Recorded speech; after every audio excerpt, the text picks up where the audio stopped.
So in this video, we're going to show you how we take this wall and turn it into this wall. We hope you enjoy the journey as we take you through the process. Well, first of all, we want to welcome everybody to this video. For those of you who are not from my normal lighting community that wanted to kind of see this ART3D wall that we did, welcome. And as we kind of do in all of our videos we've done, we will show you all the different pieces that we got and give you kind of a total of what the price was for this particular build.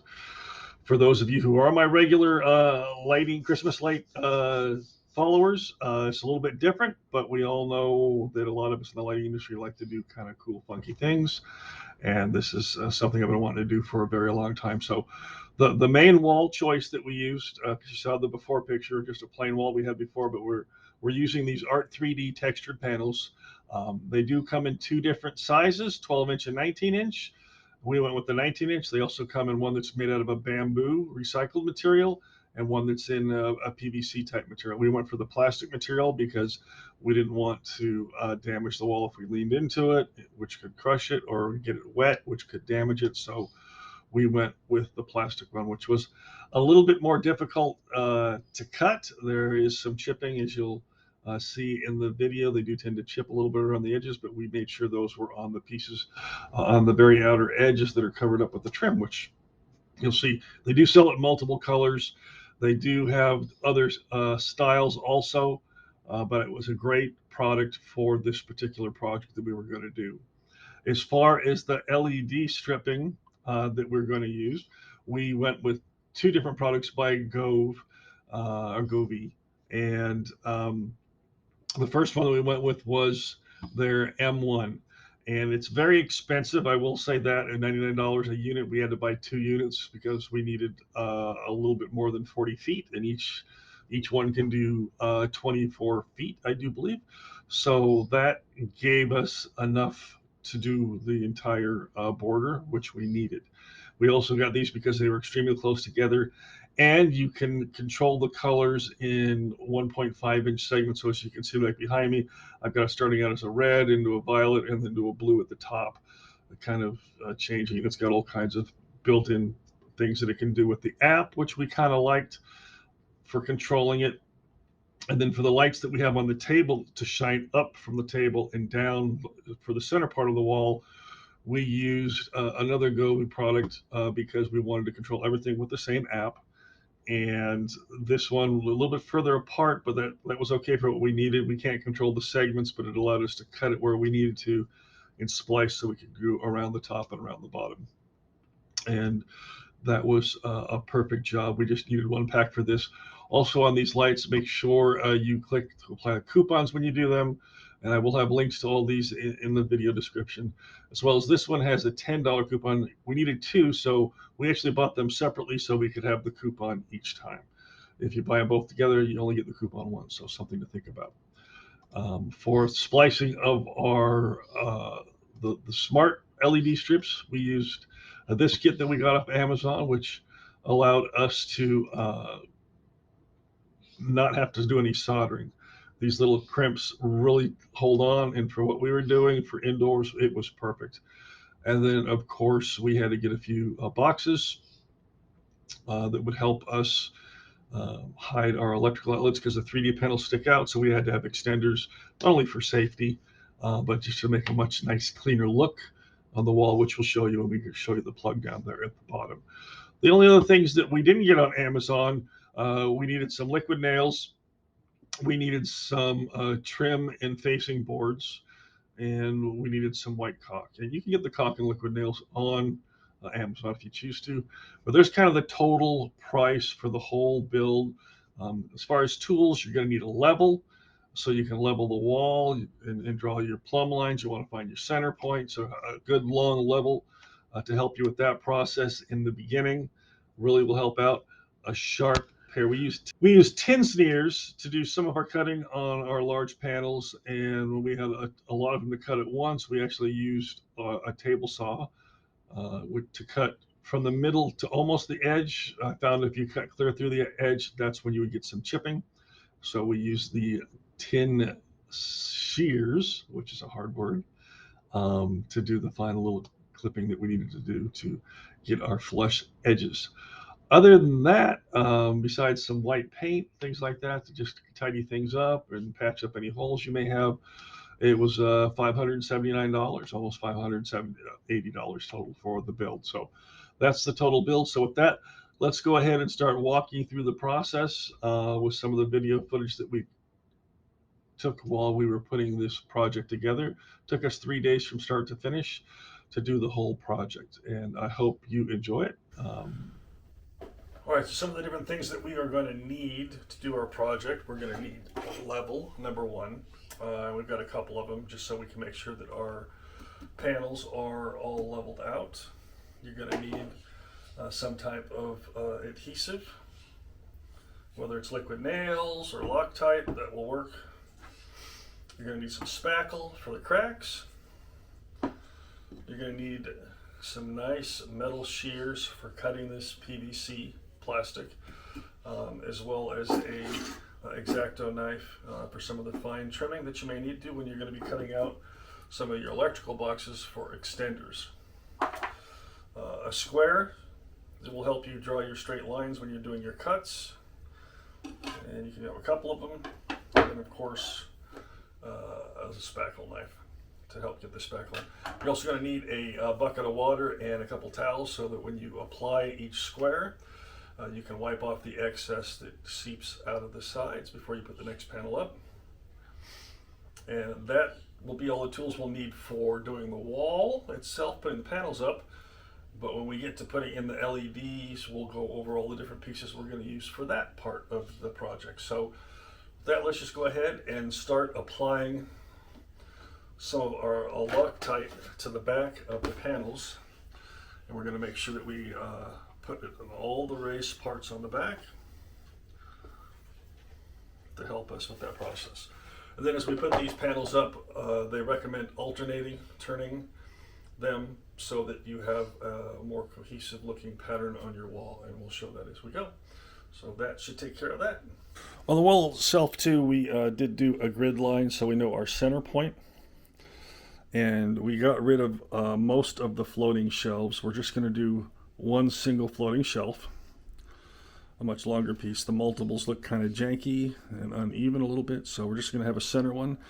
And we've actually lined it up perfectly so one square will stop right at the bottom of the shelf for a little bit less cutting.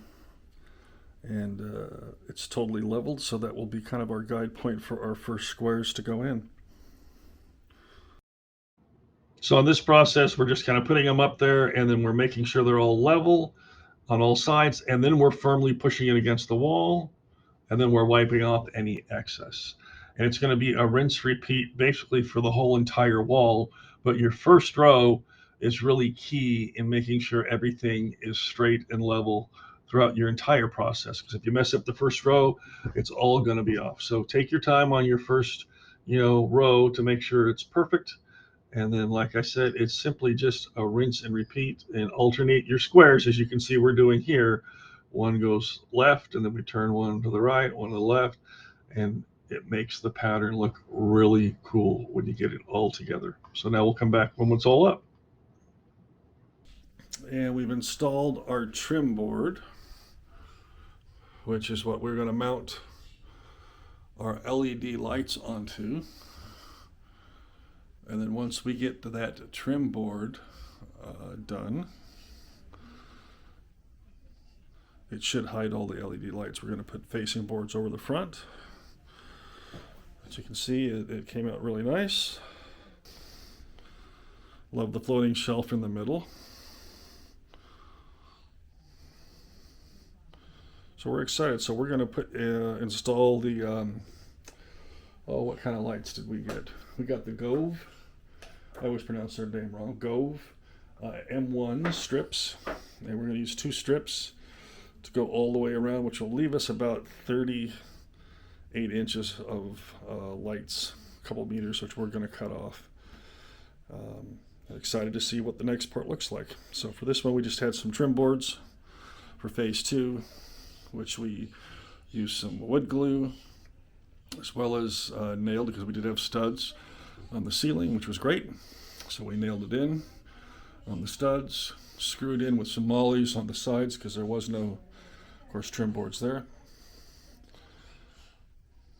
And we'll see when we get the lights up. Okay, we kind of wanted to show you just briefly what comes in the M1 light strip kit.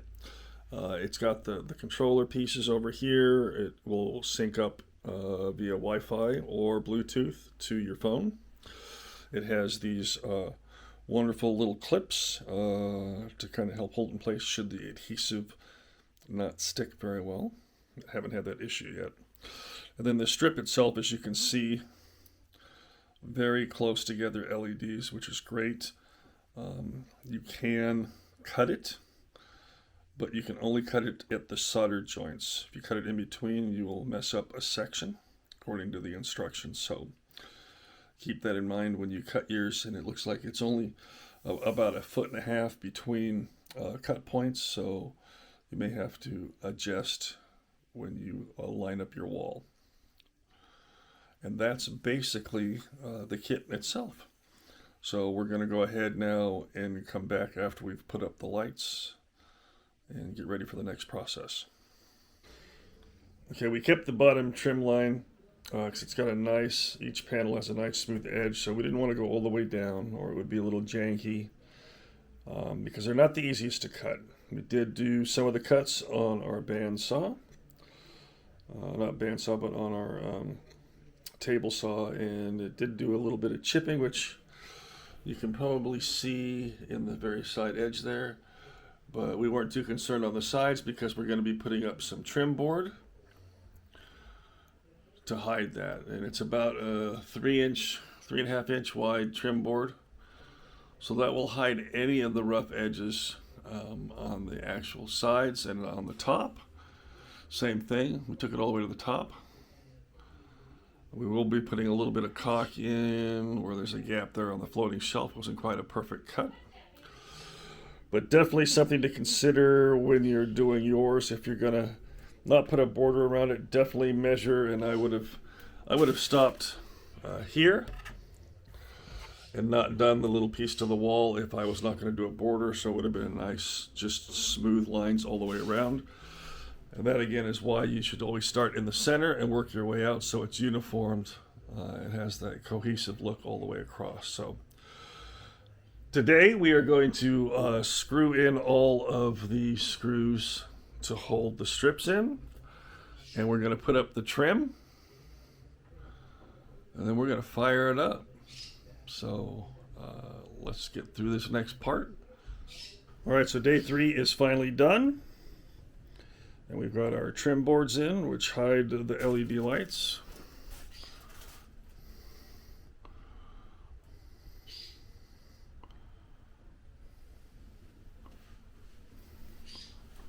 Which you can see when we go sideways, you'll be able to see the lights that are hidden by the trim. Instead of using spackle, we decided to just use some plain old caulking because it was white and it did a fantastic job blending perfectly in. We wiped off any excess with a wet rag. It cleaned up real nice. And so the only thing we have left to do now is push the furniture back, and we'll kind of show you what it's all like now that we've completed the journey. And then on our table, you can see here we put the ledge. We build this on, that's where we're going to put the light strip so it'll shine upward. And then we will wrap it around also so it shines downward. And depending on how bright it is, we may take that piece off, but we'll see what it looks like when we are done. Okay, so like I mentioned, we're going to be using another Govee product, and it's just a smaller one. It's also got the same kind of controller on it, so we can control it via the app. It is a much not quite as dense of a strip, but it's just going to go on the back side of the table facing upwards and also downwards, so we can illuminate the middle section of the wall. And this, the nice thing about this product, unlike the other one, is this one is cuttable, but you have to make sure that you cut it on the copper little pieces there.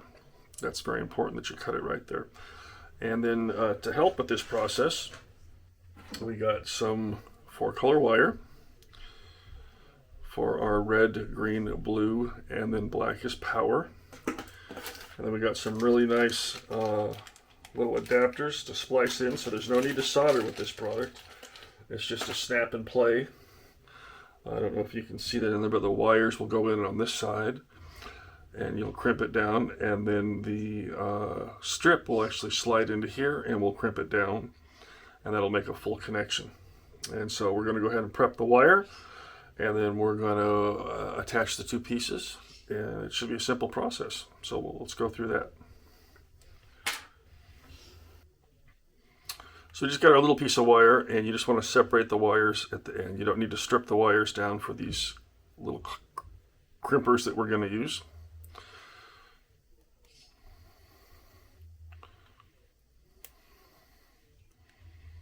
So once we got them all separated, you want to make sure that you remember which way you're going to run your wire. And for us, we're going to have the power line on the inside, that's the black, coming around the outside edge and curling underneath. So we want to make sure that we run it the same way.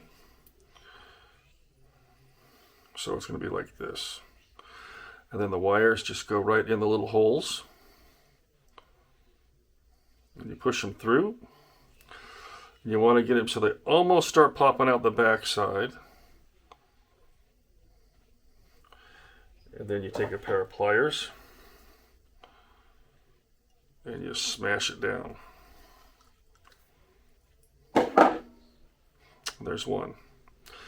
And then we're going to just follow it around the other side with our other one, which would be upside down, because that's going to be on the bottom side. So you want to make sure you flip your connector upside down.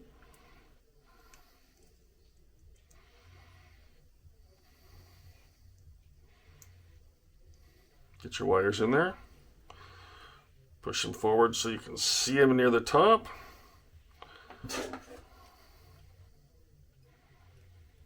And then crimp it down. So there's our little wire piece extension already made, and then we want to take and kind of open up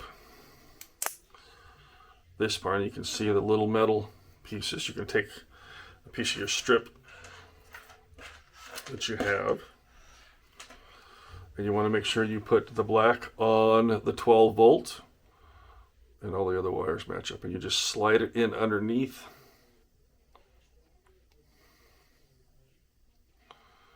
You can get it in there. There we go. Push it all the way forward, and then you'll take, and the same thing with your crimper, and you'll squeeze it down. And that's how you'll do it. So we've already got ours done. We wanted to show you that process. And you can see here, here's our two different separate pieces here. And we'll go ahead and plug it in. And you can see that we have lights now on both sides. So it's a great little crimper. Perfect for what we needed. So now we're just going to go ahead and peel the double back tape on it and stick it to our wood panel, and then we'll push it back and see what she all looks like. So that's that simple process.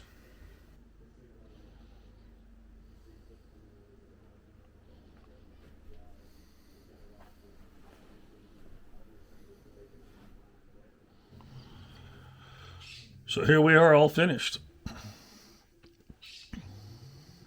You see how the light behind the table illuminates below as well as above. And I do like the fact that the M1 lets me gradiently change the colors all the way around, so that you can see we have it set from red to purple to blue at the top. The floating shelf looks fantastic.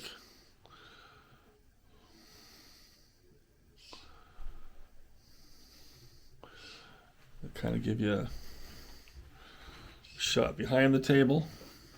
You can see the strip light, and then there's the cord that goes underneath, so we got lights running, shining down also. So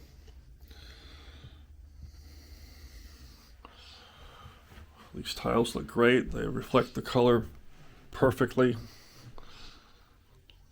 You can see too how alternating, like this long piece is going up here. The one next to it is going this way. Kind of makes it all flow really nice, and the lines still all connect. All in all, though, we're very happy with the project. Hopefully you guys enjoyed this build. If you have not liked and subscribed, we truly would appreciate if you could do that for us. That would be fantastic. It helps support some of the things that we like to do and share with you all. And with that, we'll see you guys all in the next video.